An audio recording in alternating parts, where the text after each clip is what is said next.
Hello. तो hello नमस्कार बच्चों, फिर से स्वागत है हमारे यूट्यूब के एक नए वीडियो में। जो आज हम आपके लिए सब्जेक्ट लेकर आए हैं इकोनॉमिक्स, है ना। सब्जेक्ट इकोनॉमिक्स जो झारखंड एकेडमिक काउंसिल है ना, जो हमारा जैक एग्ज़ाम कराती है ना बच्चों। जो इस बार इकोनॉमिक्स के एग्ज़ाम होने वाले जो बच्चे जिन्होंने इकोनॉमिक्स सब्जेक्ट रखा होगा, है ना। तो चलिए, हमारे चैनल में स्वागत है। हमारे चैनल का नाम न्यूटन पाठशाला है ना। न्यूटन पाठशाला, the ultimate concept. The ultimate का मतलब हुआ बच्चों आखिरी, है ना।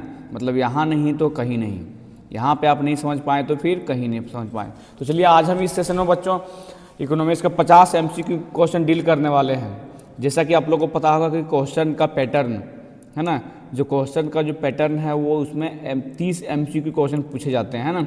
30 MCQ क्वेश्चन पूछे जाते हैं बच्चों। इसमें हम सारे चैप्टर से आपको 50 MCQ कराने वाले हैं, है ना। 50 MCQ कराने वाले। इसके बाद, इस वीडियो के बाद हम जस्ट प्रीवियस ईयर क्वेश्चन करवाएंगे, जो काफ़ी इंपॉर्टेंट होने वाला है। आप वहाँ से देख सकते हैं कि प्रीवियस ईयर क्वेश्चन में क्या पूछा गया था, है ना, कि पिछले 2025 में जो हुआ था वो क्या पूछा गया था, है ना। इसमें मॉडल सेट, प्रीवियस ईयर, सारा कुछ इसमें मिक्सअप है ना बच्चों। ये तो ये पूरा JCERT के पैटर्न पे, किस पे, पूरा JCERT के ये पैटर्न पे, और 2026 का जो हमारा है ना बच्चों, उस पर हम आज काम करेंगे, है ना। जो झारखंड एकेडमिक काउंसिल जो है उस पर आज, ठीक है। सब्जेक्ट अपना जो है ये इकोनॉमिक्स, ठीक है, और क्लास 12 के लिए, है ना, क्लास 12 के लिए बच्चों, ठीक है। तो चलिए, आपको वीडियो अगर अच्छी लग रही है तो प्लीज़ हमारे चैनल को सब्सक्राइब करें और ज़्यादा से ज़्यादा उन बच्चों को शेयर करें जो इकोनॉमिक्स सब्जेक्ट लेके पढ़ रहे हैं। चलिए बच्चों, ठीक है, तो शुरुआत करते हैं बिना रुके हुए और चलते हैं पहला क्वेश्चन पे। अपना पहला क्वेश्चन क्या है कि अर्थशास्त्र का केंद्रीय समस्या क्या है ना। पूछ रहा है कि अर्थशास्त्र का केंद्रीय समस्या क्या है। तो बच्चों देखिए, ऑप्शन क्या है, उत्पाद, वितरण, है ना, सी ऑप्शन अभाव, या फिर डी उपभोग। तो बच्चों सही जो अपना उत्तर है क्या है, अभाव, है ना। सही जो अपना उत्तर है वो अभाव है ना बच्चों। चलिए, इसमें आप बस बारीकी से देखते जाइए बच्चों, काफ़ी इंपॉर्टेंट क्वेश्चन ये होने वाला, काफ़ी इंपॉर्टेंट सेशन होने वाला है ना। तो आप बारीकी से बने रहिए और देखिए क्वेश्चन नंबर 2। क्वेश्चन नंबर 2 क्या है, समष्टि अर्थशास्त्र किस स्तर पर अध्ययन करता है ना। समष्टि अर्थशास्त्र किस स्तर पर अध्ययन करता है, व्यक्तिगत, फर्म, उद्योग, या फिर राष्ट्रीय, है ना बच्चों। अगर आप लोग को सवाल आ रही है तो आप लोग बिल्कुल बता सकते हैं, कमेंट सेक्शन में जाके बता सकते हैं, अन्यथा हम यहाँ तो डील कर ही रहे हैं ना। तो ऑप्शन देखिए बच्चों, क्या, व्यक्तिगत, फर्म, उद्योग, या राष्ट्रीय। तो सही जो इसमें उत्तर बच्चों ऑप्शन नंबर डी सही उत्तर है। ऑप्शन नंबर डी सही उत्तर है, राष्ट्रीय, है ना। चलिए, बिल्कुल सही जवाब, बहुत बढ़िया। Question number 3। क्वेश्चन नंबर 3 देखिए बच्चों कि राष्ट्रीय आय की गणना की आय विधि किस पर आधारित है ना। कि राष्ट्रीय आय की गणना की आय विधि किस पर आधारित है। तो ऑप्शन देखिए, उत्पाद, बी व्यय, सी आय, या फिर डी बचत। बच्चों इसमें सही जो अपना उत्तर है वो ऑप्शन नंबर सी सही उत्तर। ऑप्शन नंबर सी सही उत्तर है, आय, है ना। आप बिल्कुल यहाँ से बच्चों आसानी से आप तैयारी कर सकते हैं। जो एग्ज़ाम बोर्ड होने वाला है आपका, है ना, उसके लिए आप बिल्कुल से तैयारी कर सकते हैं। अगर आपको बच्चे वीडियो अच्छी लग रही है तो प्लीज़ हमारे चैनल को सब्सक्राइब करा और उन बच्चों को शेयर करें जो इकोनॉमिक्स सब्जेक्ट रखे हैं अपने एग्ज़ाम में, है ना, जिसको देने हैं। चलिए, बहुत बढ़िया। नेक्स्ट क्वेश्चन, ये काफ़ी इंपॉर्टेंट क्वेश्चन है बच्चों। क्वेश्चन नंबर 4, है ना, जीडीपी की गणना किस क्षेत्र से संबंधित है ना। जीडीपी की गणना किस क्षेत्र से संबंधित है। ऑप्शन ए घरेलू क्षेत्र, बी नागरिक, सी विदेशी, या डी अंतर्राष्ट्रीय। तो सही जो इसमें उत्तर है बच्चों option number A. Option number A, है ना, घरेलू क्षेत्र। ऑप्शन नंबर ए अपना सही उत्तर है।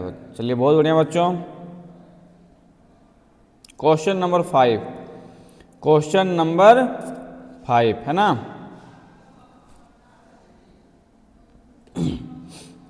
निम्न में से कौन सा हस्तांतरण भुगतान है। निम्न में से कौन हस्तांतरण भुगतान है। ऑप्शन देखिए बच्चों, ए वेतन, बी ब्याज, सी पेंशन, या फिर डी किराया। तो बच्चों इसमें सही जो उत्तर है, आपको अगर आ रही है तो आप अपने तरीके से आंसर मार सकते हैं, है ना। और या तो कमेंट सेक्शन में आप लिख सकते हैं, नहीं तो अन्यथा हम यहाँ पे डील करने ही वाले हैं, है ना। तो सही जो इसमें उत्तर है बच्चों, देखिए निम्न में से कौन सा हस्तांतरण भुगतान है, तो यहाँ पे ऑप्शन नंबर सी सही उत्तर, ऑप्शन नंबर सी है ना, pension, option number C pension. चलिए बहुत बढ़िया बच्चों, ध्यान रहे कि जिस दिन एग्ज़ाम होने वाला रहेगा या तो उसके एक दिन जस्ट पहले या फिर उसी दिन को हम एक लाइव क्लास करवाएंगे, उसमें आप अगर आपको आ रही है तो आप वहाँ पे टिक आउट कर सकते हैं, कमेंट सेक्शन में बता सकते हैं सर इसका ऑप्शन ये है, इसका आंसर ये है ना। या तो पूरा उसका हम कम से कम एटलीस्ट 30 से 40 क्वेश्चन फिर डील करवाएंगे लाइव क्लासेस, जिसमें लाइव चलेगी, है ना। चलिए बहुत बढ़िया। आय का चक्रीय प्रवाह किसे दर्शाता है, आय का चक्रीय प्रवाह किसे दर्शाता है, उत्पाद और उपभोग, आय और व्यय, कीमत और मात्रा, बचत और निवेश। तो सही जो इसमें उत्तर है बच्चों आय और व्यय, option number B, option number B हमारा सही उत्तर, ऑप्शन नंबर बी हमारा सही उत्तर। चलिए बहुत बढ़िया बच्चों,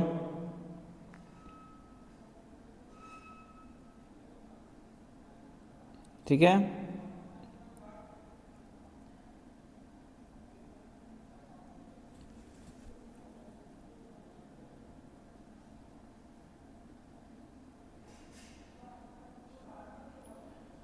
चलिए बहुत बढ़िया, question number 7, question number 7, question number 7 पे चलते हैं।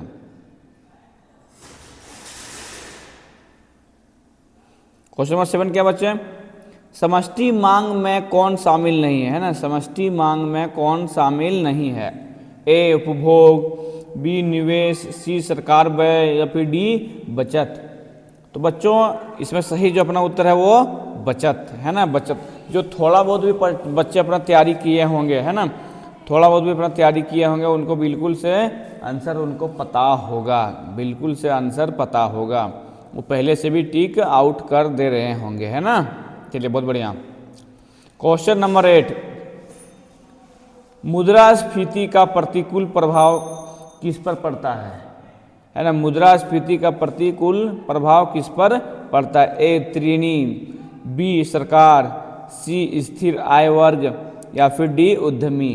तो बच्चों सही जो अपना उत्तर है वो ऑप्शन नंबर सी सही उत्तर है ना, स्थिर आय वर्ग, है ना, स्थिर आय वर्ग। चलिए बहुत बढ़िया बच्चों, अगर आपको यहाँ पे जानकारी अच्छी लग रही हो तो प्लीज़ हमारे चैनल को सब्सक्राइब करें, है ना, ज़्यादा से ज़्यादा शेयर करें, लाइक कमेंट। अगर आपको अच्छी लगे तो आप कमेंट सेक्शन में जाके बता सकते हैं सर मुझे अच्छी लग रही है ना। क्वेश्चन नंबर 9, क्वेश्चन नंबर 9, निवेश गुणक का मान, निवेश गुणक का मान किस पर निर्भर करता है ना। तो देखिए एमपीसी, एमपीएस, आय या फिर कर। तो सही जो अपना उत्तर है बच्चों इसमें MPC, option number A, MPC है ना, ऑप्शन नंबर ए हमारा बिल्कुल सही उत्तर है। चलिए बहुत बढ़िया।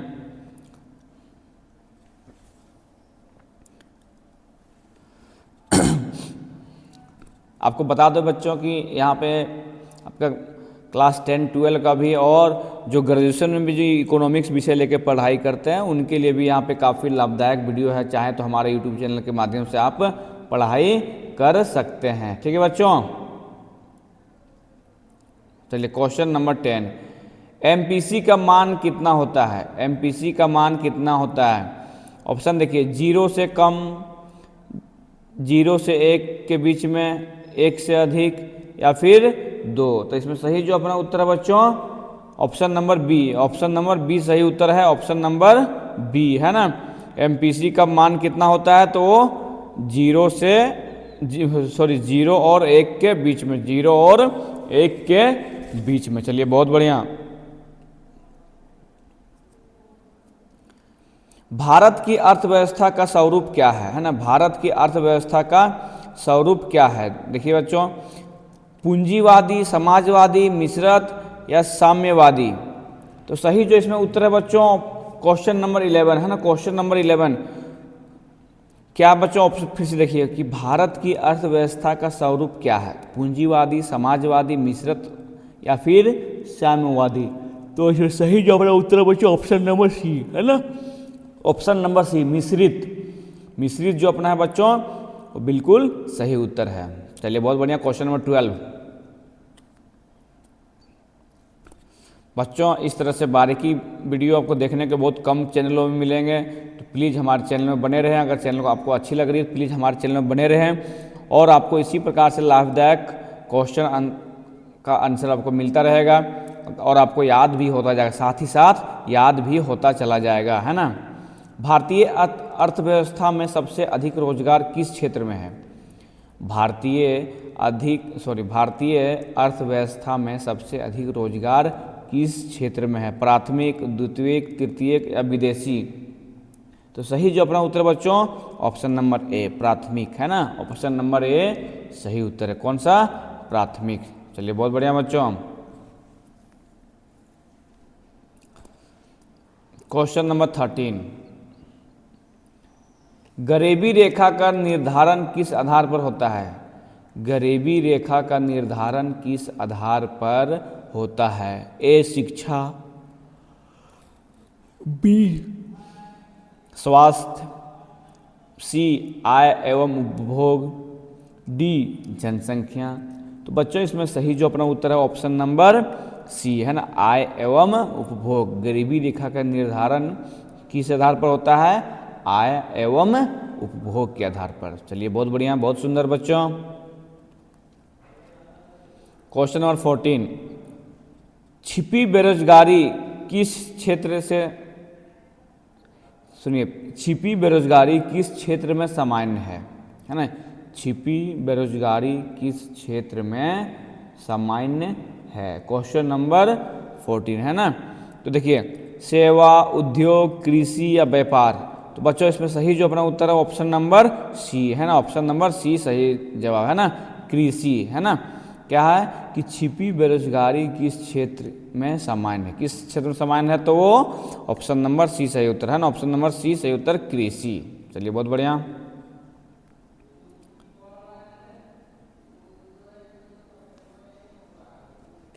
Question number 15। मानव पूंजी निर्माण का मुख्य साधन क्या है? मानव पूंजी निर्माण का प्रमुख साधन क्या है ना। अगर किन्हीं बच्चे को सवाल ये आ रही है तो कमेंट सेक्शन में बता सकते हैं। ए भूमि, बी शिक्षा, सी मशीन, डी धन। तो बच्चों सही जो अपना उत्तर है क्या है बच्चों? ऑप्शन नंबर बी, है ना। ऑप्शन नंबर बी शिक्षा, है ना। Option number B. मानव पूंजी निर्माण का प्रमुख साधन क्या है? शिक्षा, है ना, शिक्षा।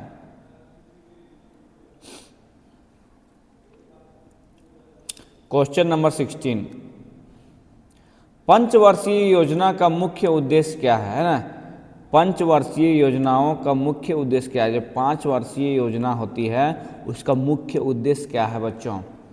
ए लाभ, बी आर्थिक विकास, सी निर्यात या फिर डी आयात।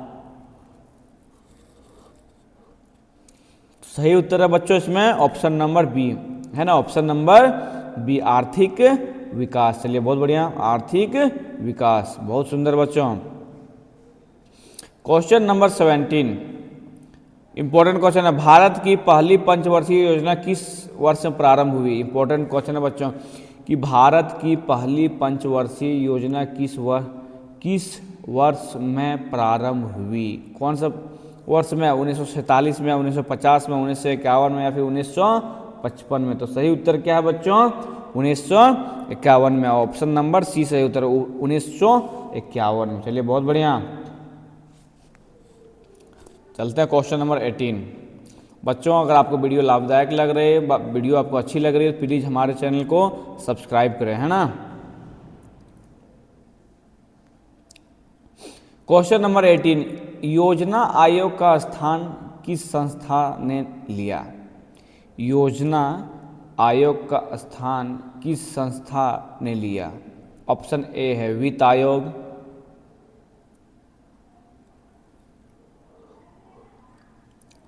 बी है नीति आयोग, सी है आरबीआई, डी है एसईबीआई। तो बच्चों सही जो इसमें उत्तर है ऑप्शन नंबर बी, है ना, ऑप्शन नंबर बी सही उत्तर है, नीति आयोग ने, है ना, किसने लिया, नीति आयोग ने। चलिए बहुत बढ़िया। क्वेश्चन नंबर 19, एलपीजी नीति, है ना, एलपीजी नीति लागू हुई, एलपीजी नीति लागू हुई कब, 1980 में, 1985 में, 1991 में या फिर 2001 में। तो सही जो अपना उत्तर है बच्चों ऑप्शन नंबर सी सही उत्तर है, ऑप्शन नंबर सी, है ना, ऑप्शन नंबर सी 1991 में। चलिए बहुत बढ़िया। क्वेश्चन नंबर 20, उदारीकरण का आशय क्या है, जो उदारीकरण है, क्वेश्चन नंबर 20 बच्चों, क्वेश्चन नंबर 20, उदारीकरण का आशय क्या है, ए नियंत्रण बढ़ाना, बी नियंत्रण हटाना, सी राष्ट्रीयकरण, है ना, डी कर वृद्धि। तो बच्चों सही जो अपना उत्तर है ऑप्शन नंबर बी, है ना, ऑप्शन नंबर बी नियंत्रण हटाना, है ना, नियंत्रण हटाना है। उदारीकरण का आशय क्या है, नियंत्रण हटाना।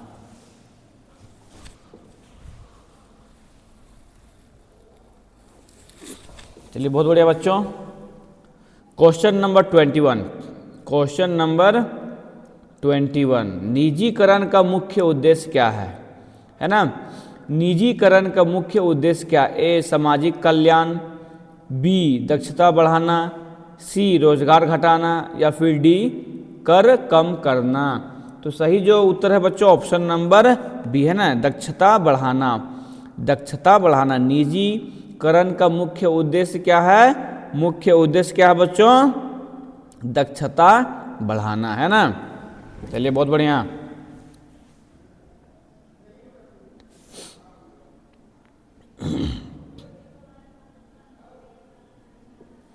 वैश्वीकरण का संबंध किससे है ना, वैश्वीकरण का संबंध किससे, ए घरेलू व्यापार, बी अंतर्राष्ट्रीय एकीकरण, सी स्थानीय उत्पाद या फिर ऑप्शन नंबर डी आत्मनिर्भरता। तो सही जो अपना है उत्तर बच्चों क्वेश्चन नंबर 22 का, है ना, क्वेश्चन 22 का वैश्वीकरण का संबंध किससे है, घरेलू व्यापार, अंतर्राष्ट्रीय एकीकरण, स्थानीय उत्पाद या फिर आत्मनिर्भरता। तो सही जो अपना उत्तर है बच्चों ऑप्शन नंबर बी, है ना, ऑप्शन नंबर बी अंतर्राष्ट्रीय एकीकरण। चलिए बहुत बढ़िया बच्चों। आज हम इस सेशन में लगभग 50 क्वेश्चन डील करने वाले हैं जो आपके लिए काफ़ी मददगार होगा, है ना, जो आपके एग्जाम में लगभग 30 क्वेश्चन पूछे जाएंगे। इसमें हमने सारा चैप्टर को एक प्रकार से मर्ज कर दिया है, मॉडल पेपर टाइप से बनवाया है ना, खास आपके लिए। अगर आप हमारे चैनल में नए हैं तो प्लीज़ हमारे चैनल को सब्सक्राइब करें। चलिए क्वेश्चन नंबर 23, सतत विकास का अर्थ है ना, सतत विकास का अर्थ है क्या है, केवल वृद्धि, पर्यावरण की उपेक्षा, भविष्य को सुरक्षित रखते हुए विकास या औद्योगिकीकरण। बच्चों इसमें सही जो अपना उत्तर है ऑप्शन नंबर सी, है ना, ऑप्शन नंबर सी सही उत्तर, है ना।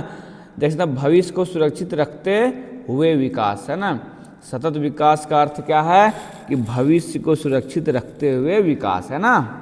चलिए बहुत बढ़िया। क्वेश्चन नंबर 24 कि जनसंख्या वृद्धि का प्रमुख कारण क्या है, जनसंख्या वृद्धि है बच्चों उसका प्रमुख कारण क्या है, ए उच्च मृत्यु दर, निम्न जन्म दर, निम्न मृत्यु दर या फिर प्रवास। तो बच्चों इसमें सही जो अपना उत्तर है ऑप्शन नंबर सी, है ना, ऑप्शन नंबर सी सही उत्तर, निम्न मृत्यु दर, है ना। जनसंख्या वृद्धि का प्रमुख कारण क्या है, निम्न मृत्यु दर, है ना।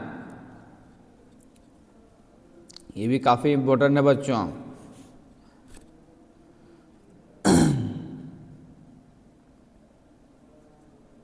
क्वेश्चन नंबर 25, ये क्वेश्चन करने बाद बच्चों हम लोग लगभग आधा सेशन तक पहुंच गए हैं। इस सेशन में हमारा टोटल 50 क्वेश्चन डील करने वाले हैं जो काफ़ी इंपॉर्टेंट है बच्चों, आपके लिए काफ़ी इंपॉर्टेंट है ना। खुली बेरोजगारी का अर्थ है ना, खुली बेरोजगारी का अर्थ है, खुली बेरोजगारी का अर्थ है क्या है, काम छिपा होना, काम ना मिलना या फिर अंशकालिक कार्य या फिर मौसमी कार्य। बच्चों तो इसमें सही जो अपना है ऑप्शन नंबर बी है ना, काम ना मिलना। खुली बेरोजगारी का अर्थ क्या है कि काम नहीं मिलना। ऑप्शन नंबर बी सही उत्तर है ना। चलिए बहुत बढ़िया बच्चों, आपको अच्छी लग रही है वीडियो तो प्लीज़ हमारे चैनल को सब्सक्राइब करें। क्वेश्चन नंबर 26, मौसमी बेरोजगारी किससे संबंधित है? मौसमी बेरोजगारी, देखिए इसमें क्या था बच्चों, खुली बेरोजगारी है ना। इसमें क्या पूछा है कि मौसमी बेरोजगारी किससे संबंधित है ना। मौसमी बेरोजगारी किससे संबंधित है ना। मौसमी बेरोजगारी किससे संबंधित है बच्चों? तो ऑप्शन क्या है, ए उद्योग है ना, बी सेवा, सी कृषि या फिर डी बैंकिंग। तो सही जो अपना उत्तर है बच्चों ऑप्शन नंबर सी सही उत्तर है ना, कृषि। कृषि मौसमी बेरोजगारी से संबंधित है ना। कृषि जो है मौसमी बेरोजगारी से संबंधित है। चलिए बहुत बढ़िया बच्चों। क्वेश्चन नंबर 27, सेवा क्षेत्र में कौन शामिल है ना। सेवा क्षेत्र में कौन शामिल है? सेवा क्षेत्र में कौन शामिल है? ए खनन, बी निर्माण, सी बैंकिंग या फिर डी कृषि। तो बच्चों इसमें सही जो अपना उत्तर है ऑप्शन नंबर सी है ना। Option number C, option number C हमारा सही उत्तर है क्या है, बैंकिंग है ना। सेवा क्षेत्र में कौन शामिल है? तो बैंकिंग है ना। सेवा क्षेत्र, देखिए बच्चों कौन सा क्षेत्र, सेवा क्षेत्र है ना। सेवा क्षेत्र में कौन शामिल है? तो बैंकिंग। चलिए बहुत बढ़िया। क्वेश्चन नंबर 28, प्राथमिक क्षेत्र का उदाहरण कौन सा है? प्राथमिक क्षेत्र का उदाहरण कौन सा है? ए फैक्ट्री, बी बैंक, सी खेती, डी व्यापार। तो सही जो उत्तर है बच्चों ऑप्शन नंबर सी है ना। ऑप्शन नंबर सी सही उत्तर, खेती। प्राथमिक क्षेत्र का उदाहरण कौन सा है? प्राथमिक क्षेत्र का उदाहरण खेती है ना, खेती। चलिए बहुत बढ़िया। द्वितीयक क्षेत्र का कार्य क्या है? द्वितीयक क्षेत्र का कार्य क्या है? ए कच्चा माल उपलब्ध कराना, बी निर्माण, सी सेवा देना या फिर डी व्यापार। बच्चों सही जो इसमें अपना उत्तर है ऑप्शन नंबर बी सही उत्तर। ऑप्शन नंबर बी सही उत्तर है, निर्माण है ना। द्वितीयक क्षेत्र का कार्य क्या है? तो निर्माण है ना, निर्माण कार्य। चलिए बहुत बढ़िया बच्चों। तृतीयक क्षेत्र का मुख्य कार्य क्या है? तृतीयक क्षेत्र का मुख्य कार्य क्या है? ऑप्शन ए उत्पादन, ऑप्शन बी निर्माण, ऑप्शन सी सेवा या फिर ऑप्शन डी खनन। बच्चों इसमें सही जो अपना उत्तर है वो ऑप्शन नंबर सी सही उत्तर। ऑप्शन नंबर सी सेवा है ना। ऑप्शन नंबर सी सही जवाब है, सेवा। चलिए बहुत बढ़िया। क्वेश्चन नंबर 30 हमने कर लिया है बच्चों। अब 31वां क्वेश्चन पे आते हैं। क्या है कि प्रति व्यक्ति आय क्या दर्शाती है? जो प्रति व्यक्ति आय क्या दर्शाती है? कुल आय, औसत आय या फिर राष्ट्रीय या फिर घरेलू आय। तो बच्चों इसे पता चल सकता है कि जो प्रति व्यक्ति आय क्या दर्शाती है, तो वो क्या दर्शाती है? औसत आय बताती है ना। औसत आय को दर्शाती है प्रति आय व्यक्ति। क्या? प्रति आय व्यक्ति है ना बच्चों। प्रति आय व्यक्ति क्या दर्शाती है? औसत आय। चलिए बहुत बढ़िया। क्वेश्चन नंबर 32, आर्थिक विकास का मापन किससे किया जाता है? जो आर्थिक विकास है ना, क्या बच्चों? आर्थिक विकास का मापन किससे किया जाता है? ए जनसंख्या, बी राष्ट्रीय आय या फिर सी मूल्य स्तर या फिर डी कर। तो सही जो अपना उत्तर है बच्चों क्वेश्चन नंबर 32। क्वेश्चन नंबर 32 में क्या है बच्चों? किससे मापन किससे किया जाता है? राष्ट्रीय आय से है ना। किससे? राष्ट्रीय आय से। चलिए बहुत बढ़िया।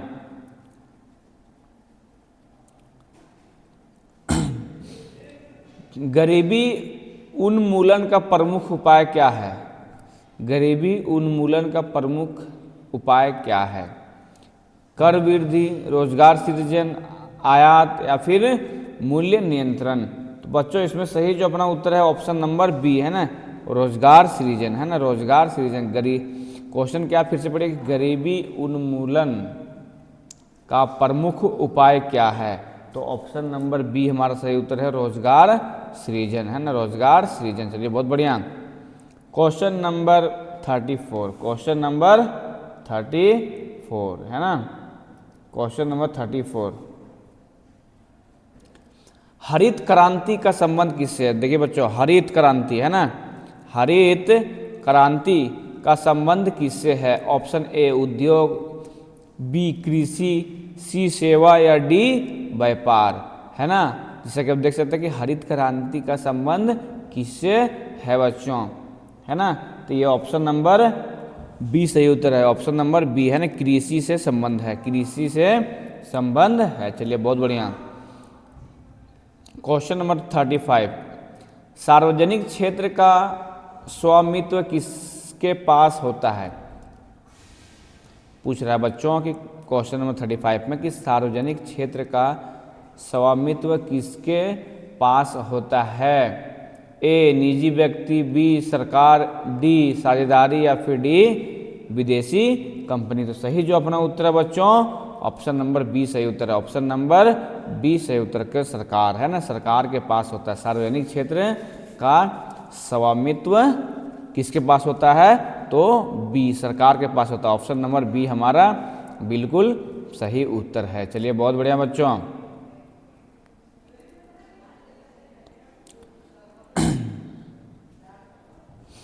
क्वेश्चन नंबर 36,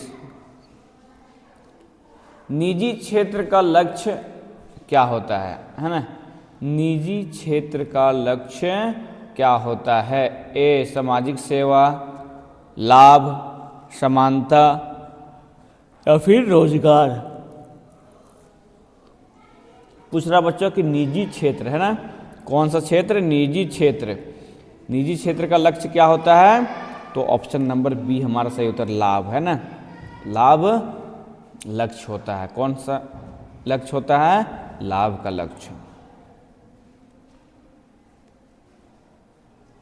35, आर्थिक असमानता का अर्थ है ना, आर्थिक असमानता का अर्थ क्या है?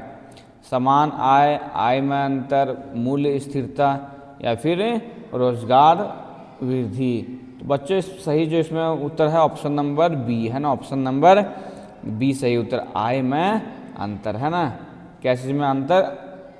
ऑप्शन नंबर बी, आय में अंतर। चलिए बहुत बढ़िया। चलते हैं क्वेश्चन नंबर 38। अगर आप लोग बोर हो रहे हैं क्या बच्चा? अगर बोर हो रहे हैं तो प्लीज़ हमें कमेंट सेक्शन में बताएं, फिर थोड़ा सा एनर्जेटिक हो जाएंगे, है ना। क्योंकि देखिए बिल्कुल आपको एग्जाम देने हैं बच्चे, है ना, और सही मार्क्स आपको लाने हैं, इसलिए ठीक से तैयारी करने हैं। अगर आपका एनर्जी लो हो रहा हो तो प्लीज़ एनर्जी को राइज कर रखें, कुछ अपने आसपास रखें, खाते रहें, है ना, कुछ एनर्जी लेने वाला चीज़। चलिए, मुद्रास्फीति से किसे लाभ होता है? मुद्रास्फीति से किसे लाभ होता है? ए स्थिर आय वर्ग, त्रीनी, सी मजदूर या फिर पेंशन भोगी। तो सही जो इसमें उत्तर है बच्चों क्वेश्चन नंबर 38 है ना, क्वेश्चन नंबर 38, क्या मुद्रास्फीति से किसे लाभ होता है? तो ऑप्शन नंबर बी सही उत्तर है ना, बी सही उत्तर, त्रीनी, है ना, त्रीनी लाभ होती है। चलिए बहुत बढ़िया। बचत और निवेश के बीच संबंध किसने बताया? यहाँ बच्चों देखिए नाम है ना, ये चारों नाम हैं कि बचत और निवेश के बीच संबंध किसने बताया? ए मार्शल, बी कीन्स, सी एडम स्मिथ या फिर डी रिकार्डो। तो बच्चों सही जो इसमें अपना उत्तर है ऑप्शन नंबर बी, है ना, ऑप्शन नंबर बी सही उत्तर है, कीन्स, है ना, कीन्स ने बताया क्या कि बचत और निवेश के बीच संबंध, है ना, बचत और निवेश के बीच संबंध। चलिए बहुत बढ़िया। क्वेश्चन नंबर 40, क्वेश्चन नंबर 40, उपभोग फलन किस संबंध को दर्शाता है ना, उपभोग फलन किस संबंध को दर्शाता है? उपभोग फलन किस संबंध को दर्शाता है बच्चों? काफ़ी इंपॉर्टेंट क्वेश्चन है। ऑप्शन ए आय और बचत, ऑप्शन बी आय और उपभोग, ऑप्शन सी निवेश और आय या फिर ऑप्शन डी कर और आय। बच्चों इसमें सही जो अपना उत्तर है क्या है, ऑप्शन नंबर बी है ना, आय और उपभोग, आय और उपभोग है ना, कि कौन सा, उपभोग फलन है ना, उपभोग फलन, नाम आपको याद रहे, उपभोग फलन किस संबंध को दर्शाता है, तो आय और उपभोग। बच्चे हमने यहाँ पे टोटल अभी तक 40 क्वेश्चन कर चुके हैं ना, 40 क्वेश्चन कर चुके हैं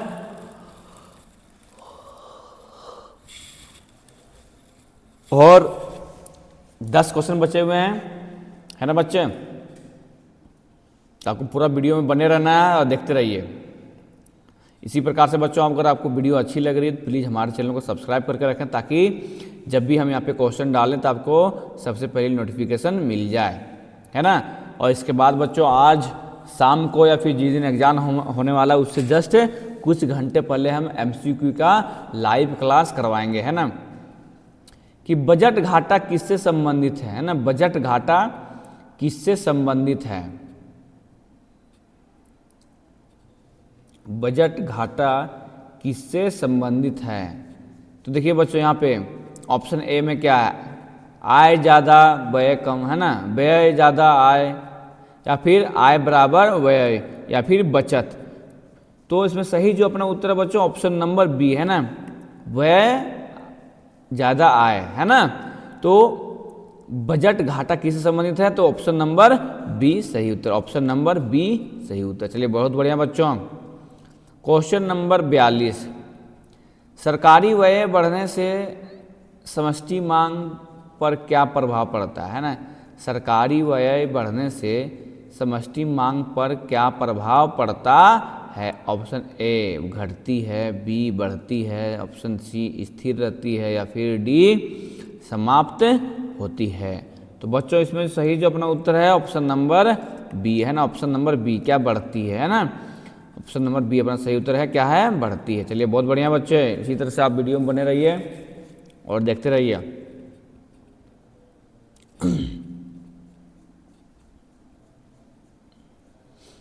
निर्यात, निर्यात बढ़ने से राष्ट्रीय आय पर क्या प्रभाव पड़ता है, निर्यात बढ़ने से राष्ट्रीय आय पर क्या प्रभाव पड़ता है।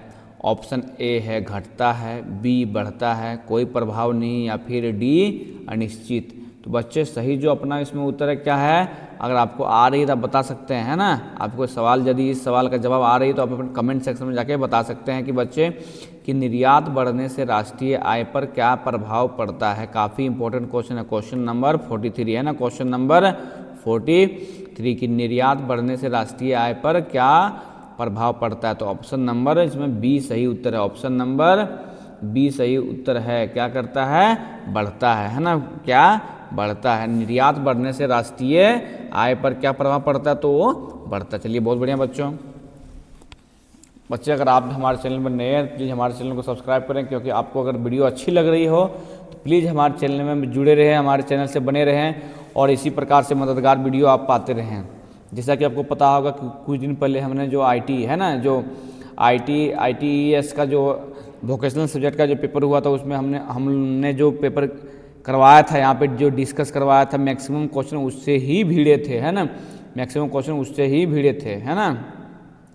तो ध्यान रहे बच्चों, जरूर से जरूर देखते रहिए पूरा वीडियो। आयात बढ़ने से समष्टि मांग पर क्या प्रभाव पड़ता है, पूछ रहा है कि आयात बढ़ने से, है ना, आयात बढ़ने से समष्टिकरण मांग पर क्या प्रभाव पड़ता है। ऑप्शन ए बढ़ता है, बी घटता है, सी स्थिर रहता है, या फिर डी समाप्त। तो बच्चों इसमें सही जो अपना उत्तर है option number B, option number B क्या होता है, घटता है ना। आयात बढ़ने से समष्टि मांग पर क्या प्रभाव पड़ता है, तो वो घट जाता है ना। इसमें बोल रहे कि आयात बढ़ने पर, है ना, आयात बढ़ने पर क्या प्रभाव पड़ता है, तो वो घटता है, ऑप्शन नंबर बी है ना, घट जाता है। चलिए बहुत बढ़िया। क्वेश्चन नंबर 45 है ना बच्चों, क्वेश्चन नंबर 45 हम लोगों ने यहाँ तक कर लिया है, 1 से 45 तक हम लोग कर लिया। इस सेशन में टोटल हम लोग 50 क्वेश्चन डील करने वाले हैं बच्चे। कितने क्वेश्चन, 50 क्वेश्चन डील करने वाले हैं, जो काफ़ी इंपॉर्टेंट है। जो बच्चे इकोनॉमिक्स पढ़ाई करते हैं उसके लिए काफ़ी इंपॉर्टेंट सवाल है। ये आपको याद रहे बच्चों कि इसके बाद हम प्रीवियस ईयर के क्वेश्चन करवाने वाले हैं जो काफ़ी हद तक इम्पोर्टेंट साबित होगा। उससे आप अनुमान लगा सकते हैं कि एमसीक्यू क्वेश्चन कितने आएंगे, लॉन्ग क्वेश्चन आंसर कितने आएंगे, है ना। और प्रीवियस ईयर में जो पूछा गया है उससे काफ़ी हद तक आपको मददगार मिलेगा। इसलिए बने रहिए हमारे वीडियो में। अगर आपने अभी तक चैनल मेरा सब्सक्राइब नहीं किया प्लीज़ हमारे चैनल को सब्सक्राइब करें। चलिए क्वेश्चन नंबर 45, कर बढ़ने से उपभोग, है ना, कर बढ़ने से उपभोग पर क्या प्रभाव पड़ता है। पूछ रहा कि कर बढ़ने से उपभोग पर क्या प्रभाव पड़ता है। क्या बढ़ने से बच्चों, कर बढ़ने से, है ना। तो ऑप्शन देखिए, घटता है, बढ़ता है, स्थिर रहता है या फिर दोगुना होता है। तो सही जो अपना उत्तर है बच्चों क्वेश्चन नंबर 45, आंसर बी है ना। Answer option number B. क्या होता है, कर बढ़ने से उपभोग पर क्या प्रभाव पड़ता है, घटता है ना, घटता है। चलिए बहुत बढ़िया। क्वेश्चन नंबर 46,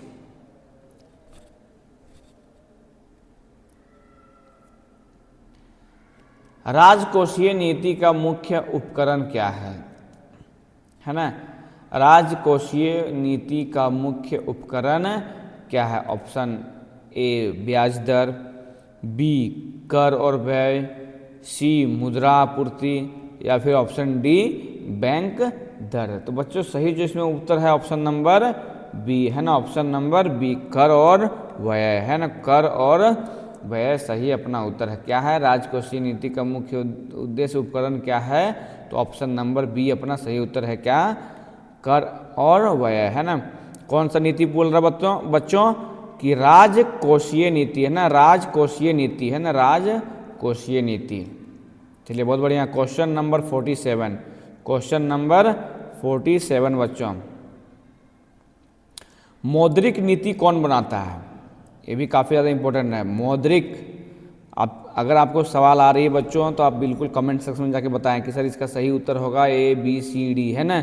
जो भी चीज़ है क्वेश्चन नंबर लिख के 47 डैश उसके बाद ऑप्शन लिख दें कि सर 47 का आंसर इसका ये होगा ए बी सी डी। आपको जो अच्छा लगे या फिर आपको अगर सवाल आ रही हो आपके हिसाब से जो सूटेबल हो बताएं, नहीं तो हम यहाँ पे बताने के लिए तो है ही। तो क्वेश्चन क्या बच्चों कि मौद्रिक नीति कौन बनाता है। सरकार बनाती है, सांसद या आरबीआई या फिर नीति आयोग, है ना। तो बच्चों इसमें देखिए क्या है, सरकार, सांसद, आरबीआई या नीति आयोग। तो सही जो अपना उत्तर है बच्चों ऑप्शन नंबर सी सही उत्तर, ऑप्शन नंबर सी। मौद्रिक नीति कौन बनाता है, मौद्रिक नीति आरबीआई बनाती है। कौन बनाती है, आरबीआई। चलिए बहुत बढ़िया बच्चों। क्वेश्चन नंबर 48, क्वेश्चन नंबर 48, है ना।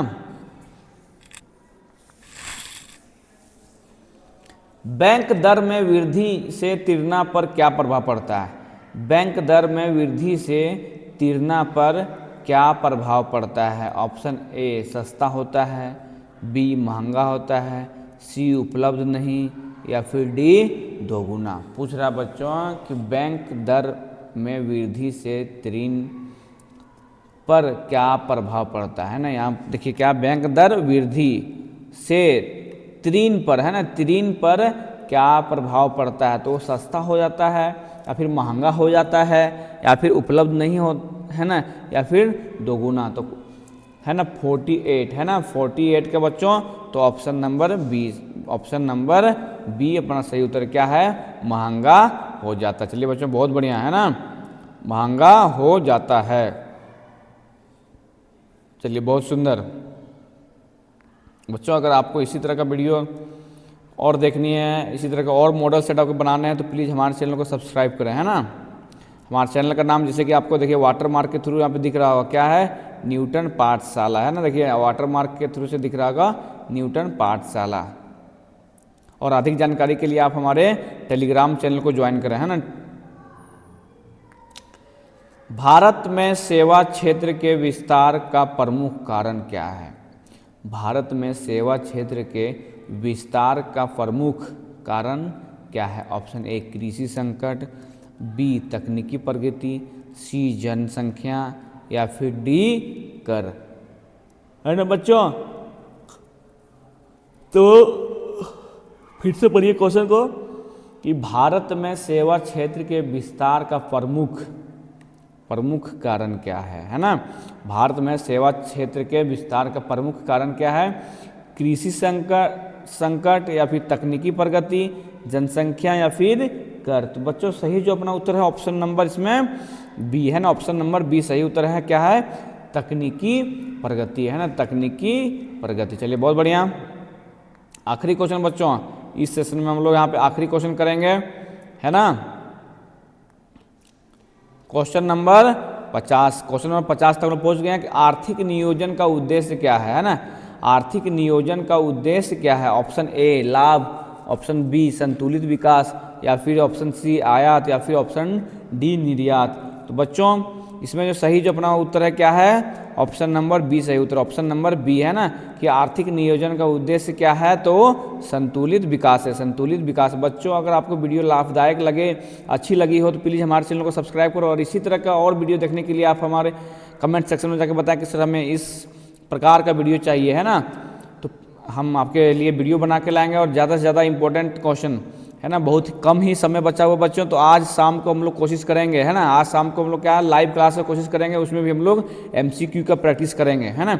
MCQ का प्रैक्टिस करेंगे। आपको बता दें कि यहाँ पर जो हमने अभी कराया है ना, यहाँ पर जो हमने कराया वो काफ़ी ज़्यादा क्वेश्चन इंपॉर्टेंट था, काफ़ी ज़्यादा क्वेश्चन ये इंपॉर्टेंट था, जो झारखंड एकेडमिक काउंसिल रांची है ना, उसके थ्रू से जो हमने ये क्वेश्चन आपके बना के लाया था, कि जो MC क्वेश्चन थे, है ना, MCQ क्वेश्चन, है ना। MCQ क्वेश्चन कितने MCQ क्वेश्चन डील करा हमने बच्चों? अभी 50 MCQ क्वेश्चन हम लोगों ने अभी डील किया। चलिए ठीक है बच्चों, इसी तरह से बने रहिए हमारे वीडियो में। अगर आपको चैनल अच्छी लगी तो प्लीज़ हमारे चैनल को सब्सक्राइब करें, है ना, और अपने दोस्तों को शेयर करें जो इकोनॉमिक्स विषय लेके पढ़ाई कर रहे हैं। चलिए फिर मिलते हैं अगले वीडियो में, तब तक धन्यवाद।